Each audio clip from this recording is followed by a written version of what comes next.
Alejandro Magno y sus amigos visitan a la historia, encarnada no en el papel, sino en el mármol, y se encuentran con las palabras lacónicas que inmortalizarían la leyenda de un rey que quiso por toda gloria una inscripción que dictara: caminante, ve e informa a los lacedemonios que aquí yacemos 300 de tus guerreros por haber obedecido sus mandatos. Esto aviva en el corazón de un Alejandro adolescente las fuerzas místicas que le queman el pecho y le hacen desear sentarse en los tronos donde los reyes y dioses viven por siempre, en los salones de los mitos y leyendas, creados ambos por la pluma del poeta.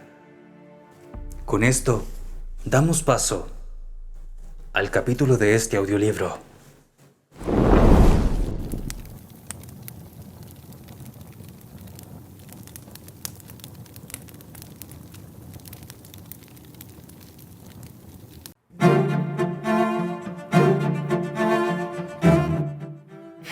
«No comprendo a mi padre», exclamó Alejandro. «Teníamos la posibilidad de imponernos mediante la fuerza de las armas, y él ha optado por arrostrar la humillación de un enfrentamiento con una embajada ateniense, para salir burlado. Habría podido atacar primero y luego negociar». «Estoy de acuerdo contigo», replicó Hefestión. «Para mí ha sido un error. Primero se golpea fuerte y luego se negocia». Eumenes y Calístenes seguían montados en sus caballos a paso de andadura, yendo directamente a Farsalia para llevar un mensaje de Filipo a los aliados de la Liga Tesálica. «Yo, en cambio, le comprendo muy bien», intervino Eumenes, «y le apruebo. Sabes perfectamente que tu padre ha vivido en Tebas por más de un año como huésped, cuando era un adolescente, en casa de Pelópidas, el más grande estratega que Grecia haya conocido en los últimos 100 años. Quedó profundamente impresionado por el sistema político de la ciudad-estado, por su formidable organización militar, por la riqueza de su cultura. De esa experiencia juvenil nace su deseo de difundir la civilización helénica en Macedonia y de unificar a todos los griegos en una gran confederación. Como en tiempos de la guerra de Troya», observó Calístenes. «Tu padre persigue lo siguiente: unificar primero los estados griegos y conducirlos a continuación contra Asia, como hiciera Agamenón contra el imperio del rey Príamo hace casi 1000 años». Ante aquellas palabras, Alejandro se sobresaltó. «¿Ah? ¿Hace 1000 años? ¿Han pasado 1000 años desde la guerra de Troya? Faltan 5 años para que se cumplan los 1000, repuso Calístenes. «Toda una señal», murmuró Alejandro. «Toda una señal. Tal vez». «¿Qué pretendes decir?», preguntó Eumenes. «Nada, pero ¿no encontráis extraño el hecho de que yo tenga dentro de 5 años la misma edad que tenía Aquiles al partir de Troya, y que en esos días se cumplan 1000 años desde que se produjera la guerra cantada por Homero?» «No», rebatió Calístenes. «La historia nos propone de nuevo, a veces, a distancia de muchos años, el mismo conjunto de situaciones que dieron origen a empresas grandiosas, pero nunca nada se repite del mismo modo». «¿Tú crees?», preguntó Alejandro. Por un momento arrugó la frente como si persiguiese imágenes lejanas, evanescentes. Hefestión apoyó una mano sobre su hombro.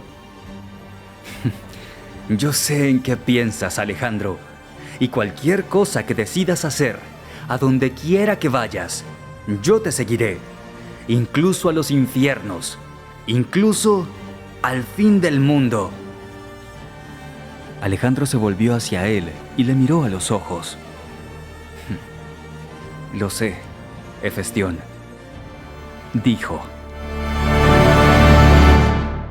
Llegaron a destino hacia la puesta del sol, y Alejandro recibió los honores que correspondían al heredero del trono de los macedonios. Luego, tomó parte con sus amigos en la cena que los representantes de la Confederación de los Tesalios ofrecieron a su huésped. Por aquel tiempo, Filipo ostentaba también el cargo de Tagos, presidente de la Confederación Tesálica, y era de hecho el jefe de 2 estados, en calidad de rey y en calidad de presidente.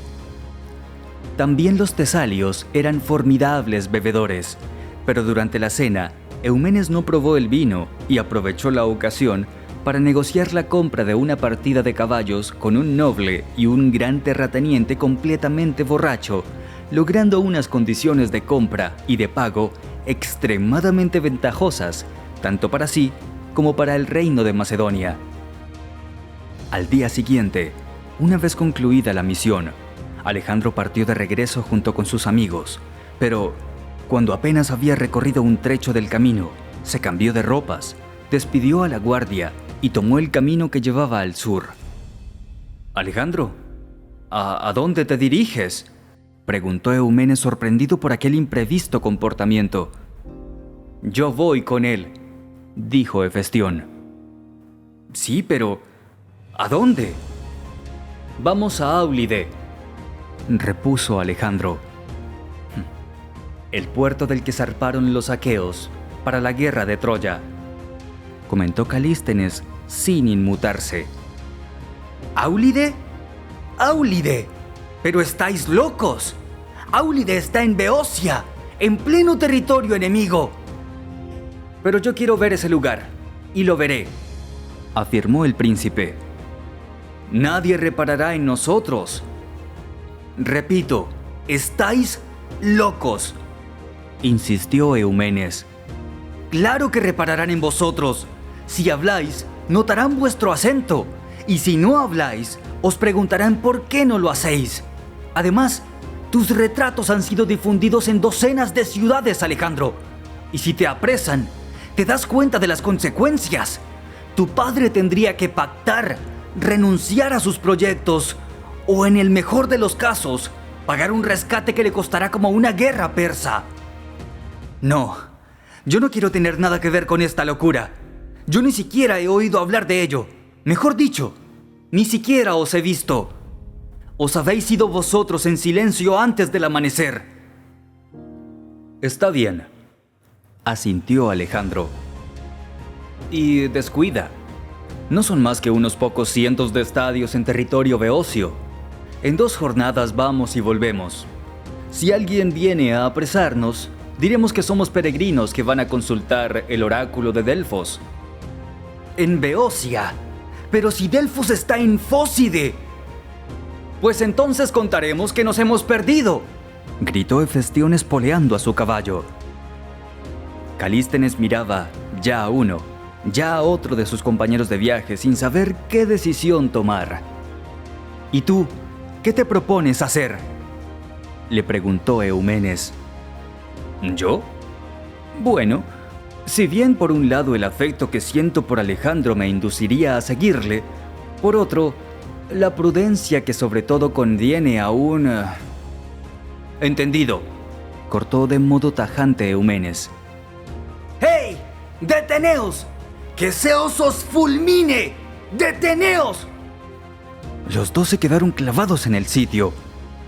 «Al menos yo no tengo acento macedonio, y si quiero, consigo hacerme pasar también por un beocio». «No tengo la menor duda sobre eso», rió sarcásticamente Hefestión. «Anda, tú ríe, refunfuñó Eumenes poniéndose al trote a su caballo. «Si estuviese el rey Filipo aquí, ya te haría reír él. Ya, con unos buenos azotes en las costillas. Vamos, adelante, movámonos al menos». «¿Y Calístenes?», preguntó Alejandro. Ya llega», repuso Eumenes. «¿A dónde quieres que vaya él solo?». Cruzaron el paso de las Termópilas al día siguiente, y Alejandro se detuvo a visitar la tumba de los guerreros espartanos, caídos 140 años antes combatiendo contra los invasores persas. Leyó la simple inscripción en dialecto lacónico que recordaba el sacrificio sumo y se quedó en silencio escuchando el soplo del viento que llegaba del mar. ¡Qué efímero es el destino humano!, exclamó. Solo quedan estas pocas líneas como testimonio del fragor de un choque que hizo temblar al mundo y de un acto heroico digno del canto de Homero. Y ahora, todo está mudo.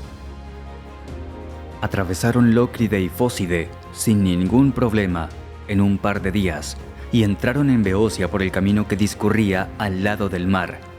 Tenían enfrente la costa de la isla de Eubea, recortada por los rayos del sol del mediodía y las aguas resplandecientes del canal de Euripo. Una flotilla de una docena de trirremes cruzaba a lo largo y podía verse en las hinchadas velas la imagen de la lechuza de Atenas. No. Si ese Navarca se imaginara solo a quién tiene aquí en la playa, observando sus naves, murmuró Eumenes. «Ey, vamos», dijo Calístenes. «Acabemos este viaje cuanto antes. Ya estamos cerca».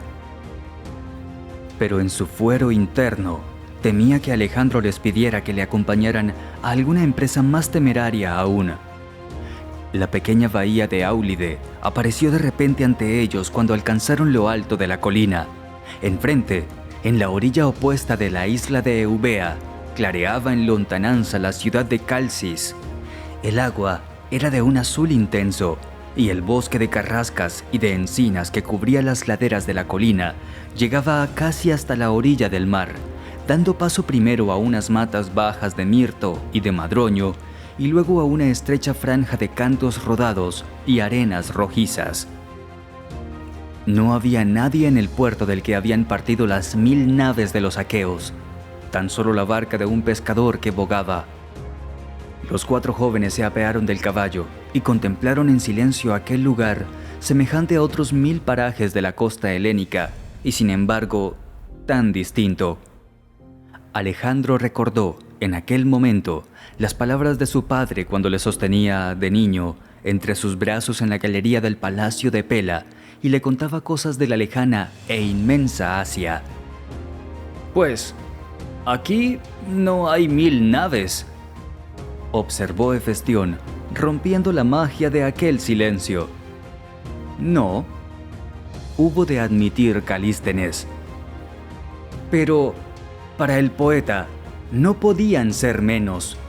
Un poeta no canta para narrar los avatares humanos tal como estos acontecen, Hefestión, sino para hacer revivir, a distancia de siglos, las emociones y las pasiones de los héroes». Alejandro se volvió hacia él con la mirada brillante debido a la emoción. «¿Crees que podría existir hoy un hombre capaz de empresas tales como para inspirar a un gran poeta como Homero?» «Son los poetas los que crean a los héroes, Alejandro», repuso Calístenes, «y no al revés. Los poetas nacen solo cuando el mar, el cielo y la tierra están en paz y armonía entre sí». Cuando regresaron a Tesalia, se toparon con un pelotón de la Guardia Real que les andaba buscando por todas partes, y Eumenes tuvo que contar que se había sentido indispuesto y que los demás no habían querido abandonarle. Una excusa que nadie creyó. Pero Alejandro había tenido la prueba de que sus amigos estaban dispuestos a seguirle, incluso aquellos que sentían miedo, como Eumenes y Calístenes. Se había dado cuenta a sí mismo de que la lejanía de Campaspe le pesaba no poco y no veía llegar la hora de volver a verla desnuda en su lecho, a la luz dorada de las lámparas. No tuvieron, sin embargo, la posibilidad de regresar a Pela, porque en el interín los hechos se habían precipitado y el soberano, tras movilizar al ejército, se dirigía hacia Fócide para tomar los puertos de montaña. El tiempo, no había vuelto más prudente a ninguno de los contendientes y había que hacer hablar a las armas de nuevo. Alejandro fue convocado a la tienda de campaña de su padre esa misma noche. No le hizo ninguna pregunta acerca del por qué había tardado tanto en regresar de su misión en Tesalia. Le indicó el mapa que había sobre la mesa y dijo: el comandante ateniense Cares está emplazado con 10.000 mercenarios en el camino entre Quicinion y Ánfisa, pero no sabe que nosotros nos encontramos aquí. Marcharé toda la noche y le despertaré personalmente mañana por la mañana. Tú, Alejandro, mantén esta posición y no la abandones por ningún motivo. Tan pronto como haya quitado de en medio a Cares, pasaré de nuevo por aquí, desde el valle del Crisos, y cortaré el paso de los puertos a los atenienses y a los tebanos. Se verán obligados a la fuerza a abandonarlos y a detenerse en la primera posición fuerte que tengan en Beocia. Apoyó su dedo índice sobre el mapa en el punto donde pensaba que los enemigos se retirarían. Es aquí donde me reuniré con tu caballería. En Queronea.